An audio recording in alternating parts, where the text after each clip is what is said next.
चलो इसको टॉपिक को समझो पहले, इधर ध्यान दो। क्या नाम है टॉपिक का?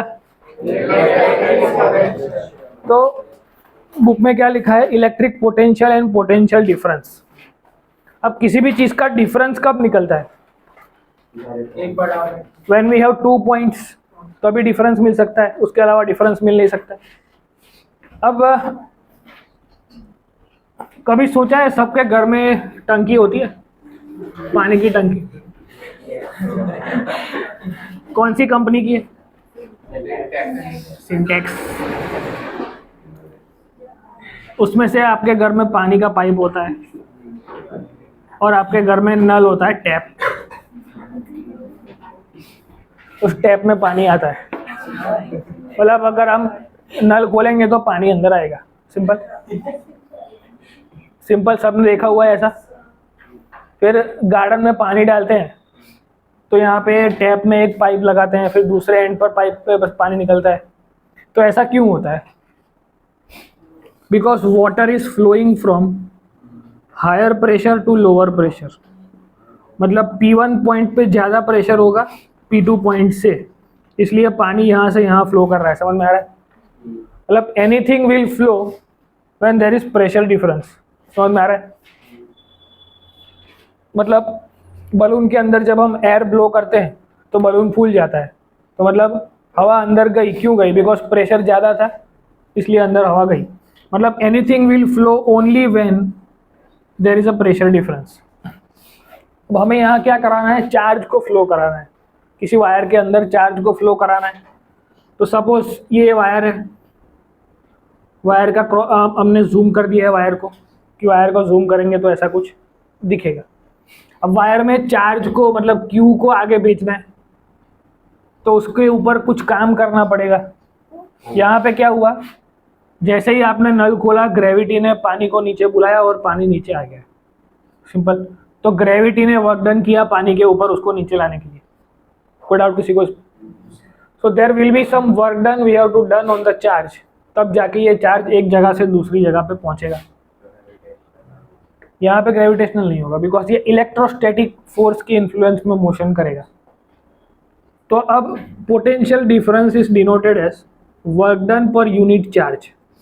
मतलब चार्ज को एक जगह से दूसरी जगह भेजने के लिए उसके ऊपर जो काम करना पड़ा उसे बोलेंगे potential. Simple, potential at that point. मतलब इस ए पॉइंट पे पोटेंशियल निकालना है तो उसका मतलब हुआ work done divided by charge, work done on the particular unit charge. इसका डेफिनेशन क्या लिख सकते हैं हम? Work done per unit charge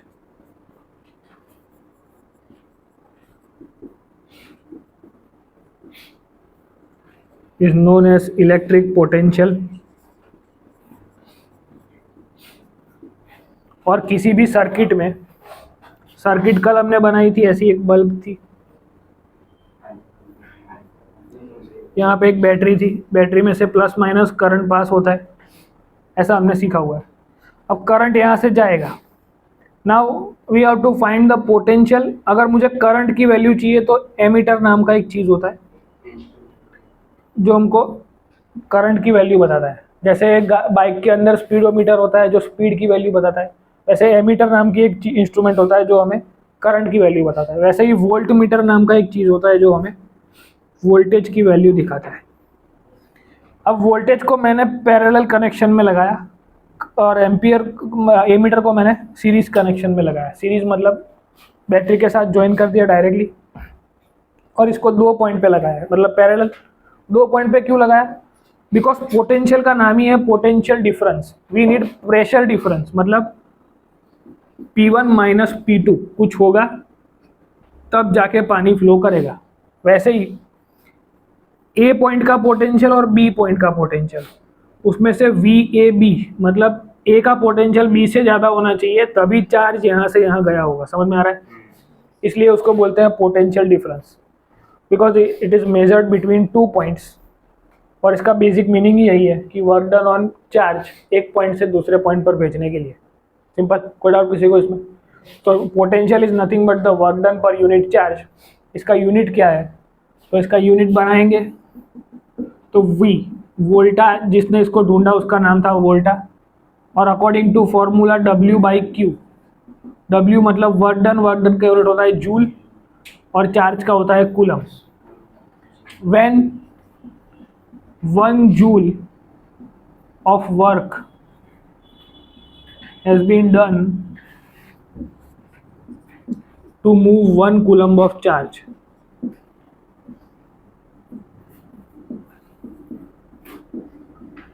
then we can say that कि 1 वोल्ट का पोटेंशियल लगा उधर। समझ में आ रहा है? सिंपल। ये उसके यूनिट की डेफिनेशन, ये उसकी खुद की डेफिनेशन, ये उसका एक्सप्लेनेशन कि पोटेंशियल ऑलवेज 2 पॉइंट के बीच में निकलता है। एक पॉइंट का डिफाइन नहीं है, पर हमने उसको समझाने की कोशिश करी कि एक पॉइंट का अगर समझाना है तो यहाँ पे ज़्यादा होना चाहिए इस पॉइंट से, तभी वो यहाँ से वर्क करेगा। यहाँ से पोटेंशियल उसको धक्का मारेगा, किसको? चार्ज को। समझ लो पोटेंशियल एक बॉडी बिल्डर है जो चार्ज को धक्का मारेगा और चार्ज को आगे भेजेगा। तो एक वर्क डन करना पड़ा उसको चार्ज के ऊपर, तब जाके चार्ज आगे पहुँचा। सिंपल। तो potential is nothing but the work done per unit charge. इसको और प्रिसाइजली आगे 12th क्लास में आप लोग पढ़ोगे कि पोटेंशियल का मतलब क्या होता है, पोटेंशियल एनर्जी का मतलब क्या होता है। तो अभी आप लोगों को क्या करना है, सिंपली हेडिंग लगाना है इलेक्ट्रोस्टैटिक पोटेंशियल या फिर पोटेंशियल डिफरेंस। फिर लिखना है any kind of flow happens only when there is pressure difference।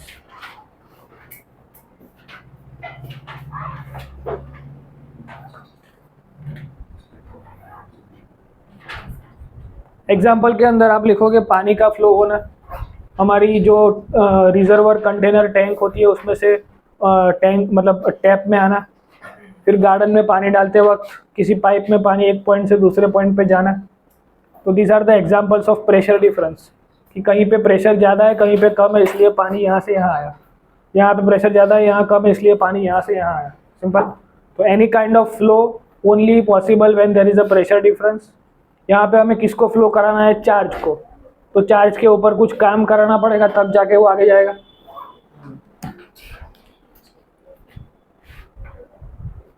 P1 is greater than P2 का मतलब pressure at point 1 is greater than pressure at point 2।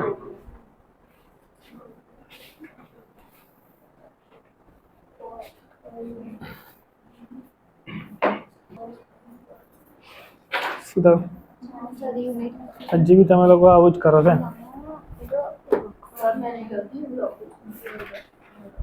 50 વાર લખવા લે છે, હરખું લખ્યું નહીં હોય તો પરફેક્ટ નોટ જોઈએ।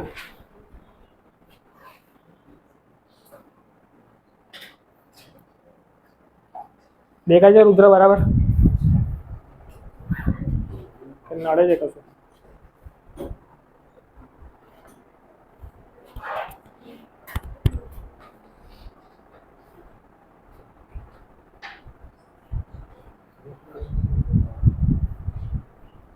तो बीजो एक छोकरो હતો એ ગાયબ થઈ ગયો, છોડી દીધું? કોઈ એક બીજો હતો ને, રિપીટ કરે તો એ ઓલવેઝ આમ મોઢા પર એના ક્વેશ્ચન માર્ક જ દેખાતો હતો।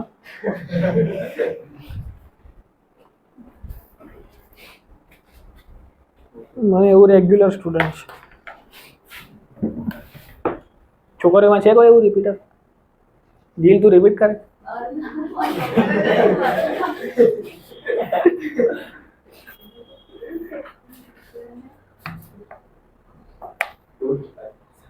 મેં એવું લાગે છે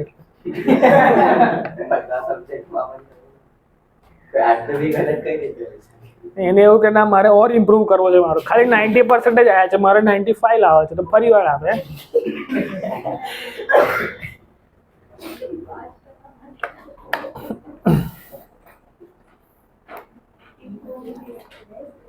ટાઈમ બગાડો છો તો સરખી રીતે બગાડે એવું।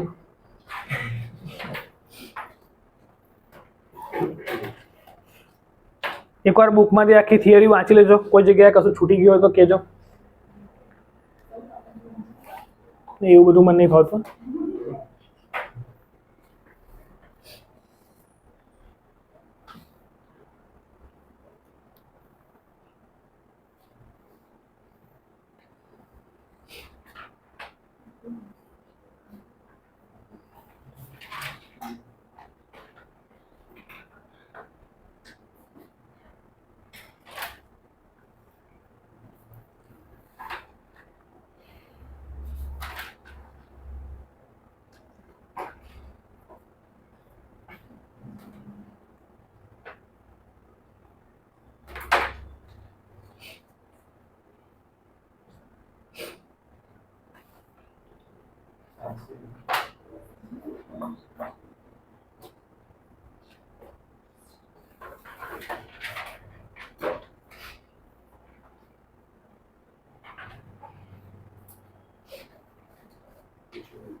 પહેલી અંતર એવું છે,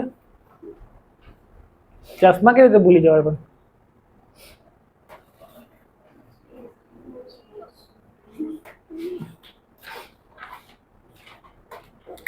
વેદાંત કેવું સમજ પડે?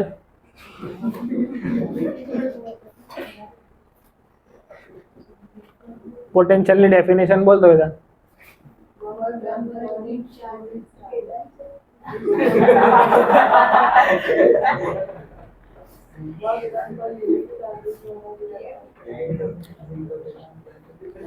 આપણે ઇલેક્ટ્રિક પોટેન્શિયલ લખીશું. ઇલેક્ટ્રોસ્ટેટિક લખશો તો કોઈ ખોટું નહીં આપે. આપણે ઇલેક્ટ્રિક લખીશું.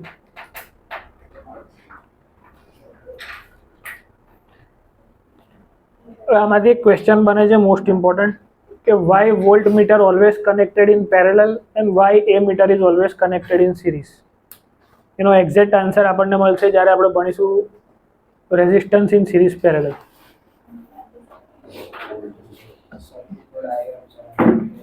હવે આપણે સર્કિટ ડાયાગ્રામ અને 1 વોલ્ટ બી થઈ ગયું, બધું થઈ ગયું. સર્કિટ ડાયાગ્રામ અને એક્ઝામ્પલ 12.2 કરી નાખ્યો. એટલે કારનું રેકોર્ડિંગ ચાલુ હતું.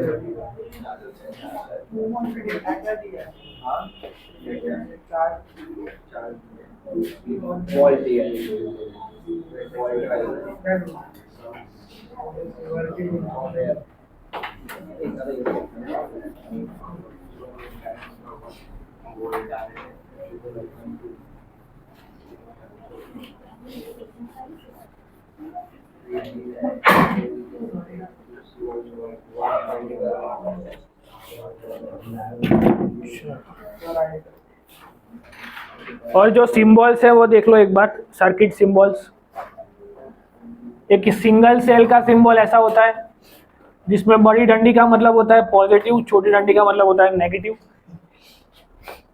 जब सेल्स को सीरीज में कनेक्ट कर दिया जाएगा तो वो बैटरी बन जाएगी ऐसे. मतलब अगर ये 2 वोल्ट का सिंगल सेल है तो 2 वोल्ट के 3 सेल मिला के 6 वोल्ट की एक बैटरी बन जाएगी. सिंपल. उसके बाद हमारे पास है स्विच ओपन कंडीशन. स्विच को उन लोगों ने ऐसे डिनोट किया है या फिर ऐसे भी कर सकते हैं. इसे बोलते हैं switch open condition. Switch close मतलब उसमें डॉट लगा दो तो स्विच क्लोज, मतलब इसको ज्वाइन कर देंगे तो स्विच क्लोज. ये स्विच ओपन कंडीशन और ये क्लोज कंडीशन. मतलब सर्किट में चीज़ों को कैसे डिफाइन करेंगे. फिर ये वायर जॉइंट कल हमने देखा था कि करंट आएगा तो स्प्लिट हो जाएगा. क्या कहो Ayush? I1 and I2. I1 and I2. यहाँ पे क्या मतलब हुआ? Current will not disturb each other, आराम से पास हो जाएंगे. और यहाँ पे जॉइंट में स्प्लिट होंगे, ये सिर्फ एक दूसरे के पास क्रॉस कर जाएंगे. એવું નામ છે ને, શું નામ છે એનું? नाम मुझे, हाँ, क्रॉसिंग विदाउट जॉइन। उसके बाद हमारे पास है बल्ब का डायग्राम, इलेक्ट्रिक बल्ब। सर्किट में कैसे चीज़ों को डिनोट करना है ये सब डिनोशन है उसके। बल्ब के बाद हमारे पास है रेजिस्टेंस। रेजिस्टेंस को डिनोट करने का ये तरीका है। उसके बाद रियोस्टेट को डिनोट करने का ये तरीका है। रियोस्टेट का मतलब क्या होता है? Variable resistance.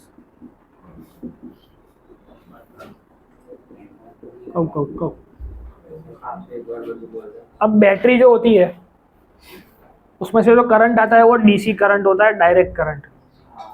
उसे रेगुलेट करने के लिए एक्चुअल फिजिक्स लैब के अंदर बैटरी में से डायरेक्टली करंट को यूज नहीं करते, उसमें रियोस्टेट लगाते हैं। रियोस्टेट क्यों लगाते हैं? रियोस्टेट कुछ ऐसा दिखता है, सब बहुत वायर का एक पूरा ऐसा ये होता है, वायर लगाया हुआ होता है पूरा, उसके ऊपर एक स्लाइडर होता है और यहाँ पे एक नॉब होता है, एक यहाँ पे नॉब होता है। बैटरी में से आने वाले प्लस को यहाँ कनेक्ट करेंगे, माइनस को यहाँ कनेक्ट करेंगे, फिर स्लाइडर को इसके ऊपर हटाएंगे, स्लाइडर ऐसे कनेक्टेड होगा। तो मतलब स्लाइडर को जितना आगे ले जाऊंगा उतना ये कॉइल यूज होगा, मतलब वायर के अंदर रेजिस्टेंस होता है तो उतना करंट वो ये रियोस्टेट खा जाएगा और आगे कम करंट भेजेगा, मतलब सर्किट बड़ी ना जाए।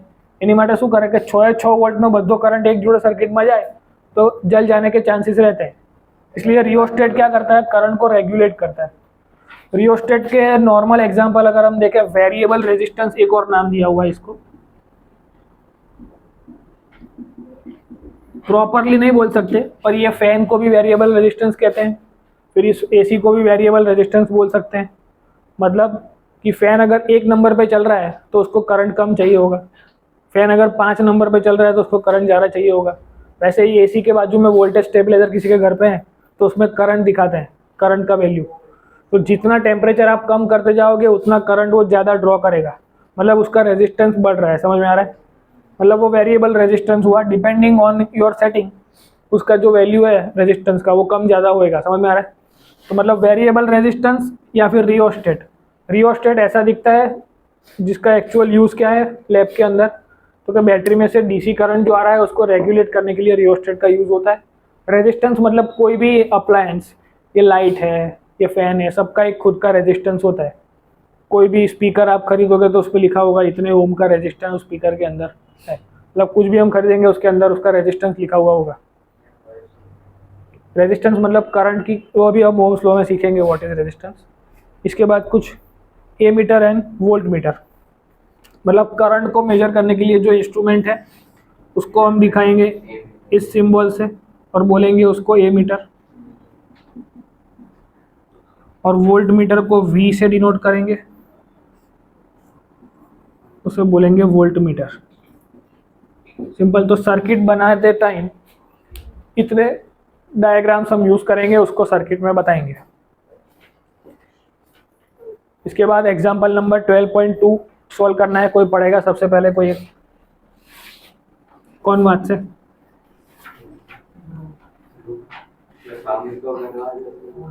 वेदांत बात बोला है।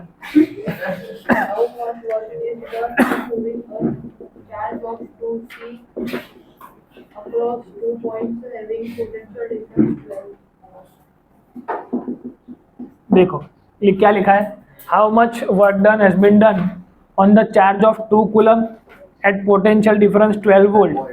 तो इनको कनेक्ट करें, ऐसा हमारे पास एक ही फॉर्मूला है, V = W/Q। पूछा है वर्क डन तो W = VQ हो जाएगा। V का वैल्यू हमको पता है 12, चार्ज का वैल्यू हमको पता है 2। ये भी ऐसा यूनिट में, ये भी ऐसा यूनिट में, कुछ चेंज करने की जरूरत नहीं है। तो 24 joule will be your answer. कोई डाउट किसी को इस क्वेश्चन में? Simple question. तो ये सब डायग्राम फटाफट बना लो और वो सम एक बार लिख लो, फिर ओम्स लॉ स्टार्ट करते हैं। एक बार ज्यादा सूरी जाते नहीं बनाओ ત્યાં સુધી આવડશે नहीं। પછી शूटिंग ना, હું રેફરી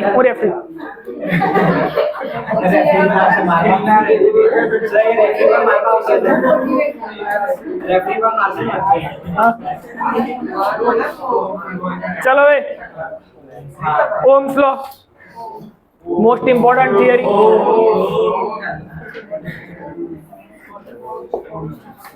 अब देखो ओम्स लॉ क्यों इंपॉर्टेंट है। अब any kind of law is a experimental proof, ये सबको पता है कि किसी भी चीज को जब हम लॉ बोल देते हैं मतलब वो यूनिवर्सल ट्रूथ है, मतलब वो सही है। लेकिन 12th में आके आपको पता चलेगा कि इसमें लिमिटेशंस है, मतलब सेमी कंडक्टर नहीं अंदर ओम्स लॉ ना चले, नॉर्मल कंडक्टर के अंदर ओम्स लॉ चलता है। अब ओम्स लॉ क्या है वो सीखना है। सबसे पहले consider a circuit, we will consider a circuit.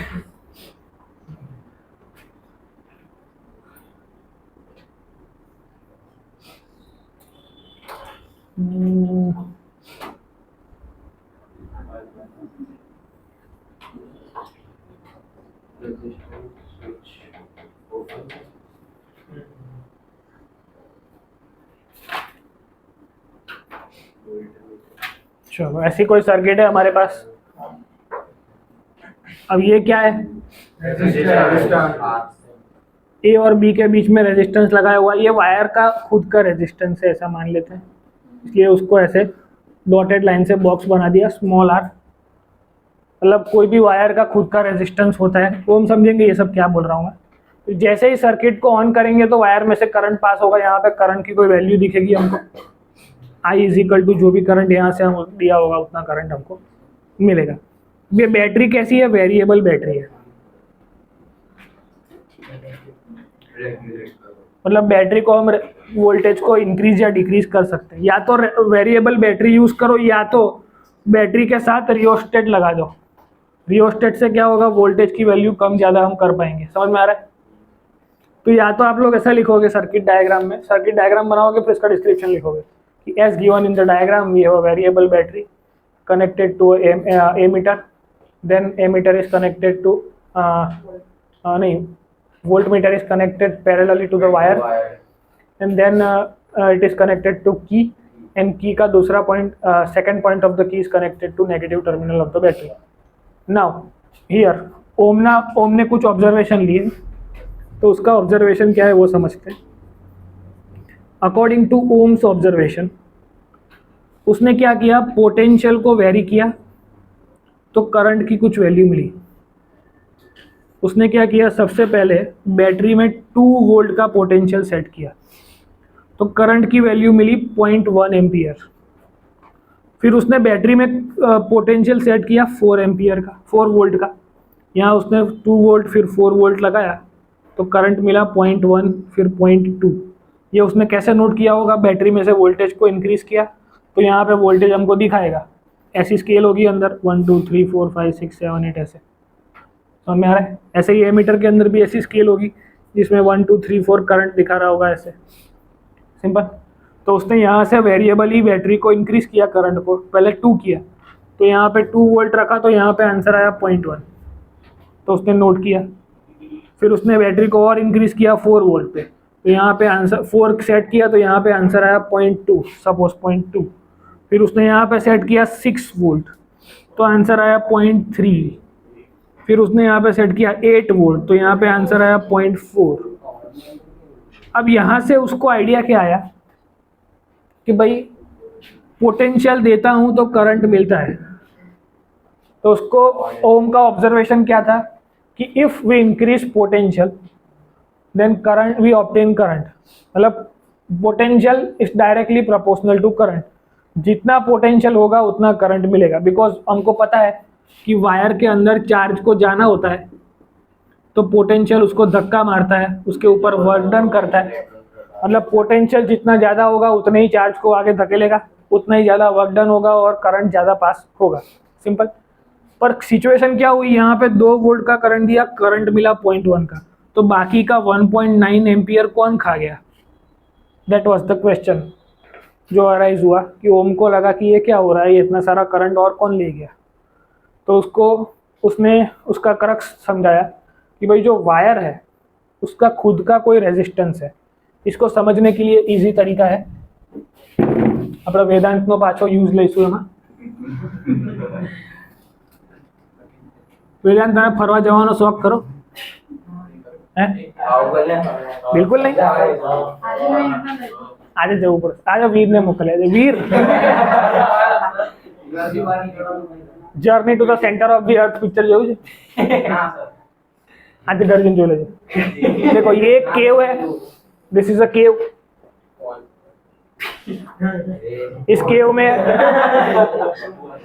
अपना वीर जो है वो चार्ज है, चार्ज का रोल कर रहा है वीर, और वीर को इस केव में जाना है। पर ये केव थोड़ी बस ऊपर एक मिनट ऊपर चालू था। केव में क्या है, ऐसे बहुत सारे पत्थर से। तो वीर का size as you can see बहुत बड़ा है, तो वीर जो है वो इसमें से पास नहीं हो पाएगा, तो उसको पोटेंशियल की जरूरत पड़ेगी। तो वीर नो फ्रेंड वेदांत बॉडी बिल्डर, बॉडी बिल्डर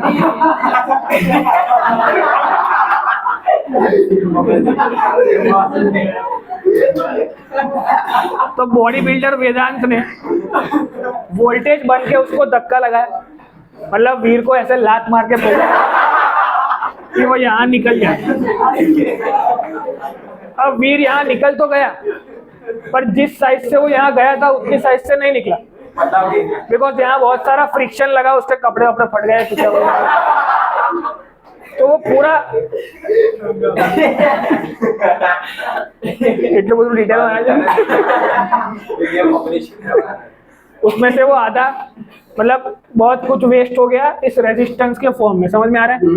तो वायर के अंदर देयर वाज समथिंग जो फ्रिक्शन जनरेट कर रहा था चार्ज के साथ, दैट वाज रेजिस्टेंस।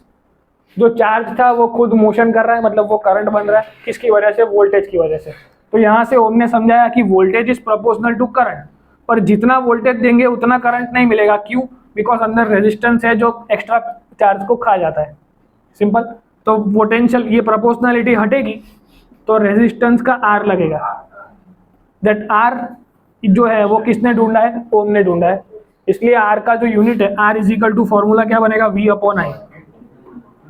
अब इसको ग्राफ में प्लॉट करो इन सब वैल्यू को, तो ऐसा कोई ग्राफ बनेगा 2 4 6 8 0.1 0.2 0.3 0.4 1 2 3 4 ऐसा कोई ग्राफ बनेगा, स्ट्रेट लाइन। अब इस ग्राफ का अगर मैं स्लोप फाइंड करूं, स्लोप का फॉर्मूला किसको पता है? स्लोप का मतलब होता है angle made with the X axis. ये सारे नोट बना लेना, angle made with X axis, या फिर ऐसा भी बोल सकते हैं delta Y upon delta X. तो स्लोप का पहला formula angle made with the X axis, tan theta अगर मैं बनाऊं तो क्या बनेगा? Opposite upon adjacent. ट्रिग्नोमेट्री तुमको चलानी है तो रहने दो अभी, पर जब चलेगा उस दिन समझ में आएगा। साइड पे रख के लिख के रखो, tan theta is equal to opposite side upon adjacent side. तो ऑपोजिट साइड में ये v सामने आ जाएगा ऐसे, तो ये v तो ये भी v, और ये i तो ये भी i, तो v अपॉन i। हमको पता है v अपॉन i फिजिक्स में तो कौन बनता है? रेजिस्टेंस। तो slope of V I graph क्या मिलेगा? रेजिस्टेंस। और दूसरी मैथमेटिकल फॉर्मूला से यूज करते हैं delta Y upon delta X, मतलब y2 minus y1 upon x2 minus x1। तो y एक्सिस पे कौन है? v, x एक्सिस पे कौन है? करंट। तो भी v अपॉन i कौन बना? रेजिस्टेंस। तो slope of the V I graph will give us resistance. Simple. तो ओम्स लॉ का ग्राफ ऐसा बनता है, स्ट्रेट लाइन। फिर हमें क्या सीखना पड़ा कि भाई r जो है उसका यूनिट क्या होता है, तो इसको ढूंढा ओम ने, इसलिए उसका यूनिट ओम। फिर अगर मैं इसको 1 अपॉन आर कर दूं, इसका मतलब होता है रेजिस्टेंस। 1 अपॉन आर कर दूं तो रेसिप्रोकल हो गया इसका मतलब होता है कंडक्टेंस। 1 अपॉन आर चे आई अपॉन आर नहीं है, 1 अपॉन आर है मतलब कंडक्टेंस। उसका फॉर्मूला हो जाएगा आई अपॉन वी, उसका यूनिट बन जाएगा MHO मो। आर का यूनिट ओम, इसका यूनिट ओम मो। और दूसरा यूनिट क्या बन सकता है? वोल्टेज का वोल्ट, करंट का एम्पियर। तो वोल्ट अपॉन एम्पियर भी बन सकता है, इसमें एम्पियर अपॉन वोल्ट भी बन सकता है। तो ये यूनिट इंफॉर्मेशन हो गई इसकी। मतलब ओम्स लॉ में आपको क्या लिखना है, statement of the Ohm's law.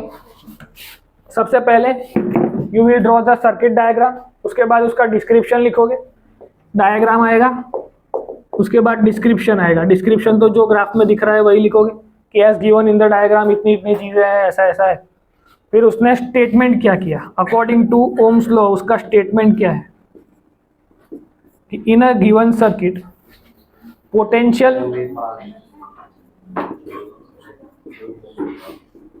is directly proportional to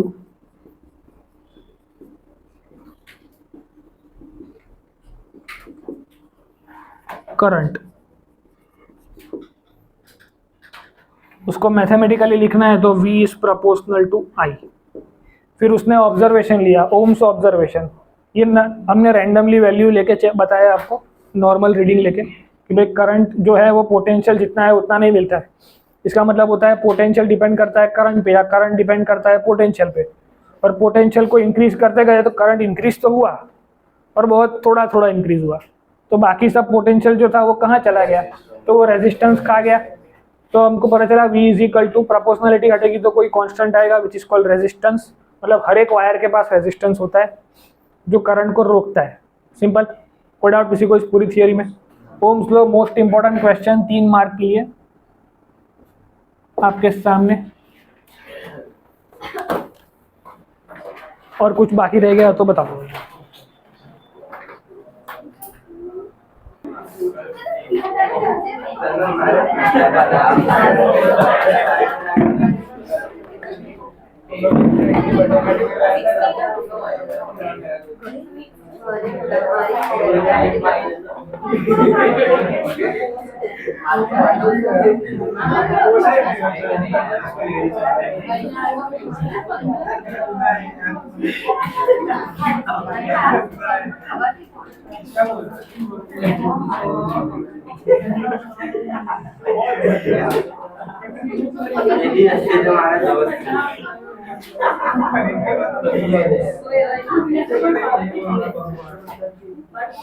चलो इधर ध्यान दो फिर से।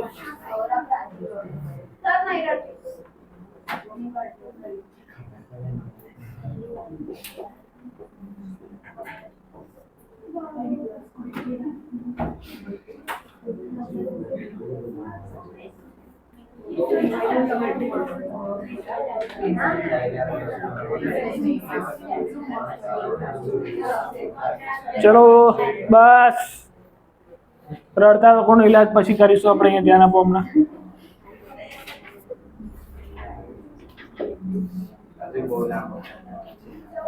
ચલો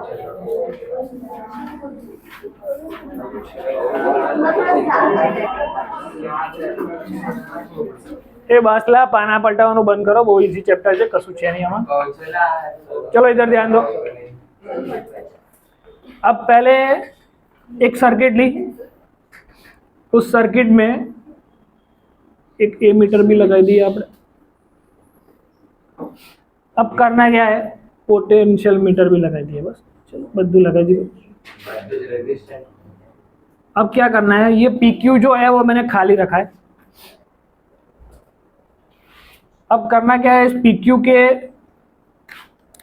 अंदर एक L लेंथ का यहां से यहां तक मैंने नाइक्रोम का वायर लगाया। निकल एंड क्रोमियम की एलॉय है, इसका रेजिस्टेंस बहुत हाई होता है। तो नाइक्रोम का वायर लगाया। अकॉर्डिंग टू ओम्स लॉ हमको पता है पोटेंशियल में चेंज करेंगे करंट चेंज होगा।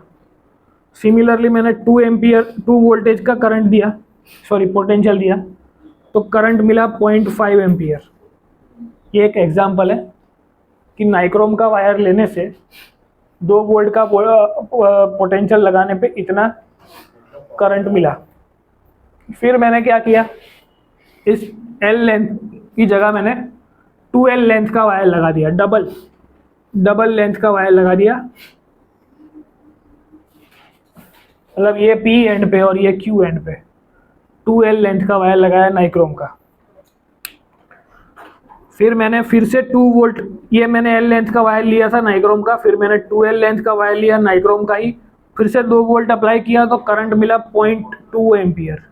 करंट और कम हो गया अगर लेंथ बढ़ गई तो ऐसा क्यों हुआ इसको समझते हैं लॉजिकली। देखो लॉजिकली देखो इधर, सपोज ये वायर की लेंथ L है, सिमिलरली इसकी लेंथ अगर मैं डबल कर दूं इधर तो फिर से इतना रेजिस्टेंस बढ़ जाएगा। समझ में आ रहा है? हाँ। मतलब लेंथ बढ़ेगी, मतलब यहाँ से उसको पता चला कि resistance is proportional to length, कि वायर की लेंथ बढ़ेगी, यहाँ पे L लेंथ पे इतना रेजिस्टेंस तो है ही, तो सेम दूसरा अगर L लेंथ कर दूं तो फिर से इतना रेजिस्टेंस तो उसमें आ ही जाएगा। सिंपल। तो और रेजिस्टेंस आ जाएगा तो और वीर कम बाहर निकलेगा दूसरे एंड पे। समझ में आ रहा है? तो R is proportional to length. फिर इसे बोलते हैं क्रॉस सेक्शनल एरिया। अगर क्रॉस सेक्शनल एरिया को डबल कर दूं तो बीच में से जगह पास होने की बढ़ जाएगी, तो आराम से पास हो पाएगा। तो resistance will decrease if area increase. अगर एरिया बढ़ गया तो रेजिस्टेंस कम होगा, और अगर लेंथ बढ़ गई तो रेजिस्टेंस बढ़ जाएगा। सिंपल। ये प्रोपोर्शनलिटी सबको समझ में आई।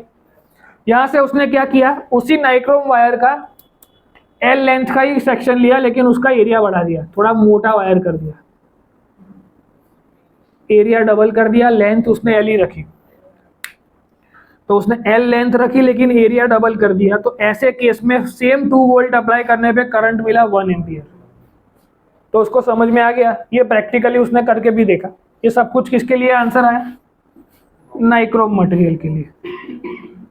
फिर उसने सोचा वापस से L लेंथ का ही वायर लेता हूँ पर मटेरियल इस बार कॉपर कर देता हूँ। तो उसने L लेंथ का वायर लिया, नॉर्मल क्रॉस सेक्शन जो था वही, लेकिन मटेरियल चेंज कर दिया कॉपर।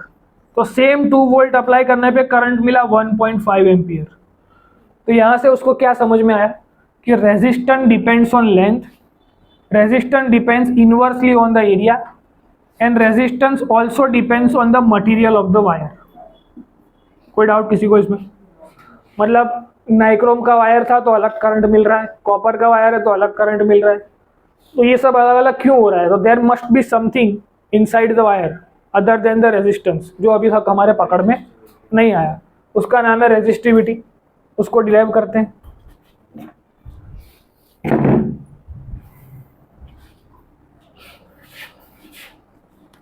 यहां तक किसी को कोई भी डाउट?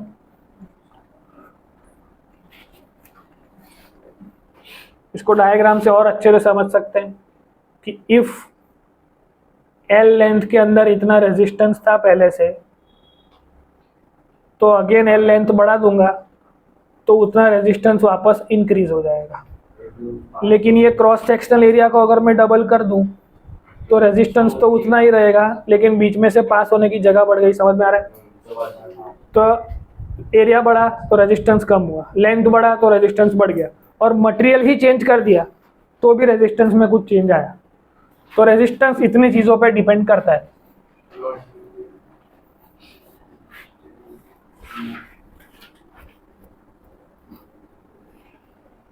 अब इसको एक साथ लिखना है तो ऐसे लिख सकते हैं कि resistance depends on length by area. Proportionality हटेगी तो एक कांस्टेंट आएगा जिसे बोलेंगे रेजिस्टिविटी रो। रो का मतलब क्या है इधर? रेजिस्टिविटी।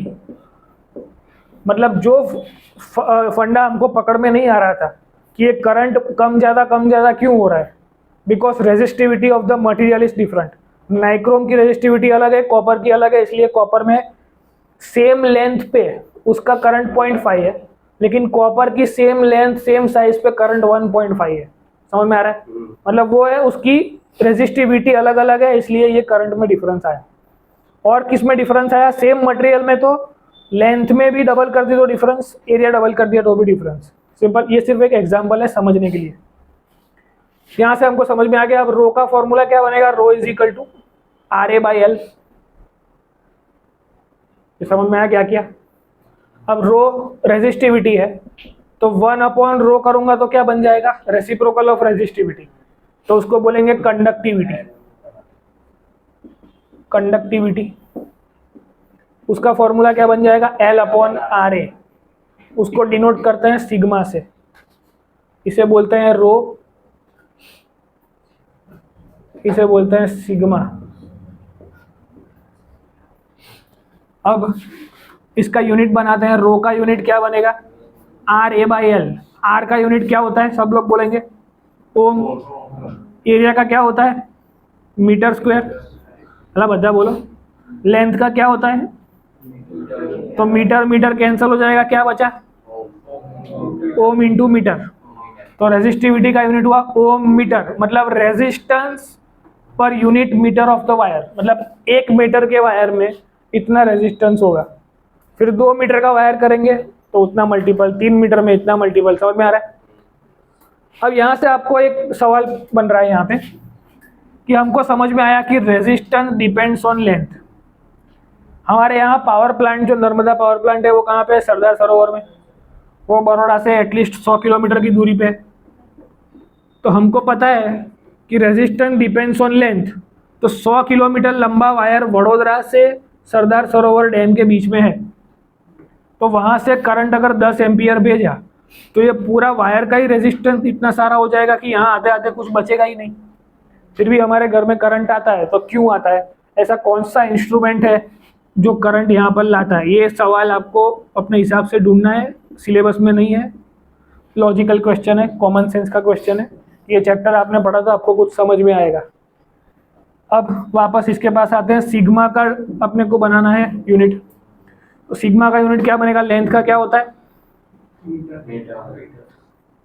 आर का क्या होता है, ओम, और इसका मीटर स्क्वायर। तो मीटर ने मीटर को मार दिया, 1/ओम क्या होता है, मो, और मीटर रेस टू 1 ऊपर जाके मीटर रेस टू -1 हो जाएगा। इसको बोलते हैं ओम मीटर, इसको रीड करते हैं मो। ये सब कुछ हमने सीखा हुआ है, रेजिस्टिविटी, कंडक्टिविटी। और कुछ सीखना बाकी है इसमें, तो कि भाई कॉपर की, हाँ इसमें एक और क्वेश्चन बनता है कि कॉपर की और सिल्वर की रेजिस्टिविटी सबसे कम होती है। तो रेजिस्टिविटी सबसे कम मतलब करंट सबसे कम खाएगा, लेकिन हमारे घर में हम कॉपर के वायर यूज करते हैं, सिल्वर के क्यों नहीं करते हैं। क्योंकि भाई सिल्वर का जो प्राइस है वो 40 रुपीज़ पर ग्राम है, 1 ग्राम का 40 रुपये। वो खर्च लेंगे, कोई टेंशन नहीं है, किसी के पास बहुत पैसा है तो वो खर्च भी लेगा। लेकिन सिल्वर का प्रॉब्लम क्या है, उसका मेल्टिंग पॉइंट कम है। तो एसी में और सब जगह पे अगर उसको यूज़ किया तो वायर गर्म होकर पिघल जाएंगे, समझ में आ रहा है, इसलिए वो नहीं चलेगा।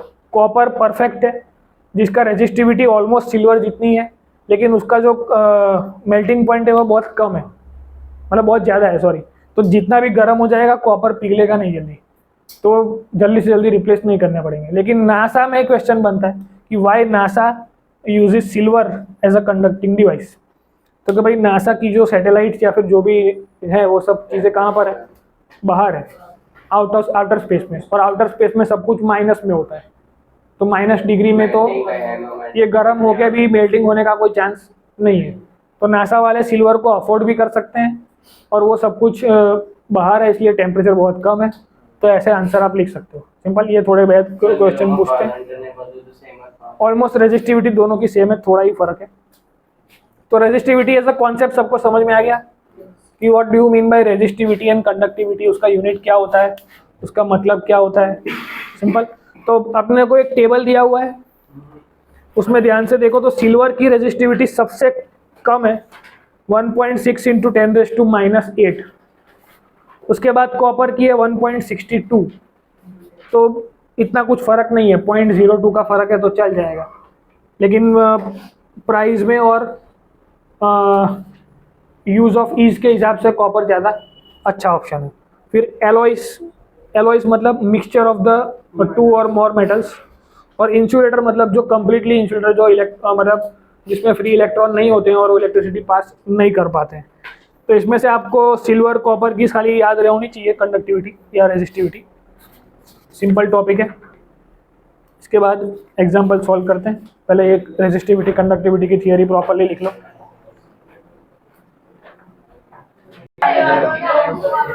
एक क्वेश्चन, एक 12.3 एग्जाम्पल नंबर 12.3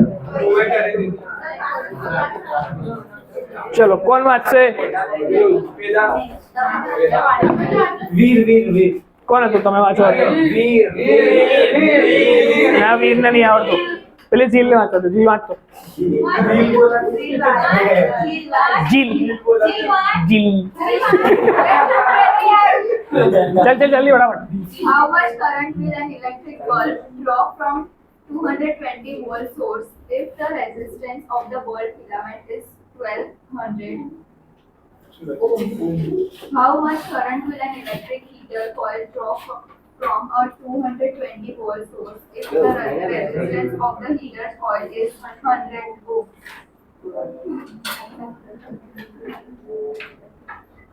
બંનેના સોર્સ 220 વોલ્ટ જ છે question how much current will an electric bulb will draw at 220 volt and how much current will draw an electric heater at the 220 volt okay આવો ડેટા આપણી પાસે છે કે bulb with resistance 1200 ohms heater with resistance 100 ohms both are connected with at different times with the same supply 220 volt so what will be current drawn by the bulb मतलब IB and what will be the current drawn by the heater IH अब इसमें एक note लिखनी है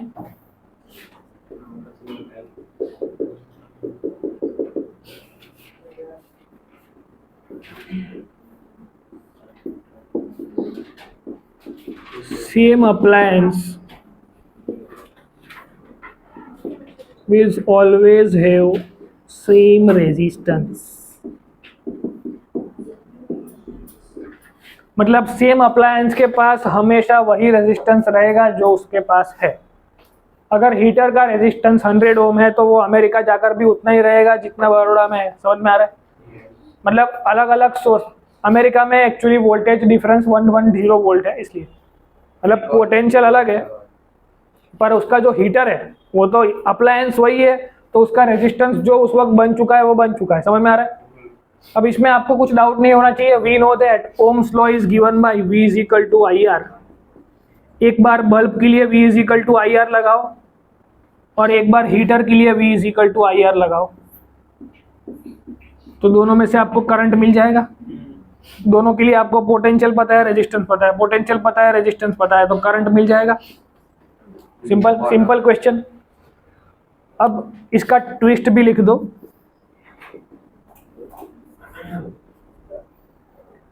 कि same appliance को अगर America ले जाएंगे तो पोटेंशियल क्या हो जाएगा 110 वोल्ट मतलब हीटर को अगर इंडिया में लगाएंगे तो कितना करंट और हीटर को अमेरिका ले जाएंगे तो कितना करंट ये उसका क्वेश्चन 2 इसी हीटर को अमेरिका ले गया तो 110 वोल्ट और इसी हीटर को इंडिया में कनेक्ट किया तो 220 वोल्ट तो इंडिया में कितना करंट ड्रॉ करेगा और अमेरिका में कितना करंट ड्रॉ करेगा दैट्स योर सेकंड क्वेश्चन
अब આપણે કઈ કર્યું કે નહીં